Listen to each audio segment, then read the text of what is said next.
আসসালামু আলাইকুম প্রিয় দর্শকবৃন্দ।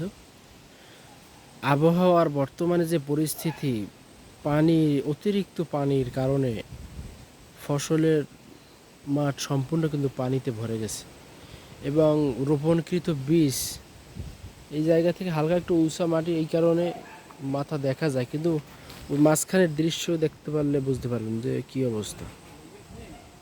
কিছু দেখা যায় না, সব কিছু একেবারে পানিতে থই থই। অনেক জায়গার অবস্থা অতিরিক্ত পানি, বাতাসের প্রবণতা এত বেশি, এই সব জায়গায় কিন্তু বীজ রোপণ করা, কিন্তু পানির এত অতিরিক্ত চাপ, মনে হচ্ছে যেন এই জায়গা একটা সাগরের মতো পরিণত হয়েছে। এইভাবে যদি পানি দীর্ঘ সময় থাকে তাহলে কিন্তু মানুষের কষ্টের ফসল সব নষ্ট হয়ে যাবে। এই পানির তলে সবার ফসল তলিয়ে রয়েছে, বোঝার কোনো পরিস্থিতি নেই যে এই জায়গায় ফসল চাষ করার আছে। যত সামনের দিকে তাকাবেন ততই পানি থই থই অবস্থা, যত সামনের দিকে তাকাবেন। খালের পানি, নদীর পানি ও বিপদ সীমার বাইরে, তাহলে পানি নামবে কিভাবে? পানির পরিস্থিতি যদি স্বাভাবিক থাকতো এই পানি আরো আগেই নেমে যেত, কিন্তু বর্তমানে কোথার পানি কোথায় নামবে? সব জায়গার অবস্থাই তো খুব খারাপ। যেরকম বাতাস সেরকমের বৃষ্টি, বজ্রসহ বৃষ্টি।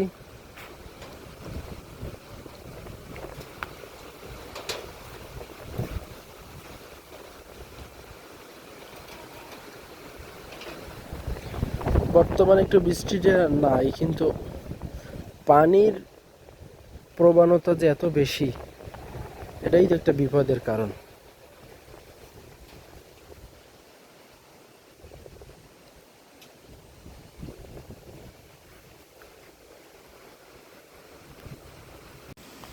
প্রিয় উপস্থিতি,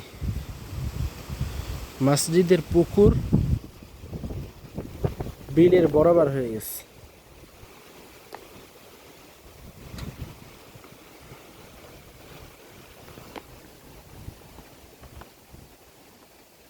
কি অবস্থা!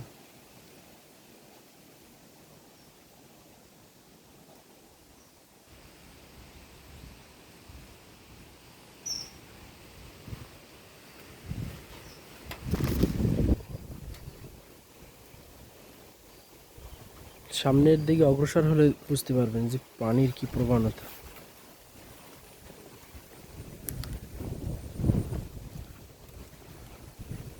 এই হালকা হালকা বোঝা যায় যে এই জায়গায় রোপণ করা আছে বীজ। এই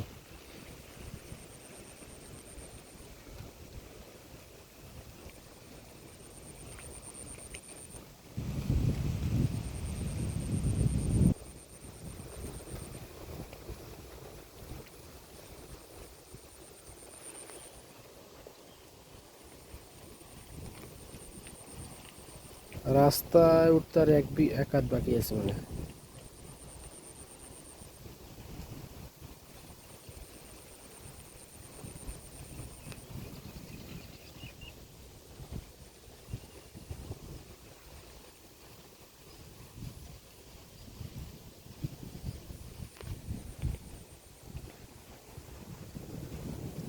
পরিশেষে সৃষ্টিকর্তা ছাড়া আমাদের আর হেফাজত করার কেউ নেই। আমরা আল্লাহর কাছেই প্রার্থনা করি, আল্লাহ আমাদেরকে এই বিপদ থেকে আপনি হেফাজত করুন। আল্লাহ রাব্বুল আলামিন কোরআন পাকের মধ্যে বলে দিয়েছেন যে ওয়ালানাবলুওয়ান্নাকুম বিশাইইম মিনাল খাউফি ওয়াল জু'i ওয়া নাকসিম মিনাল আমওয়ালি ওয়াল আনফুসি ওয়াথ থামারাত।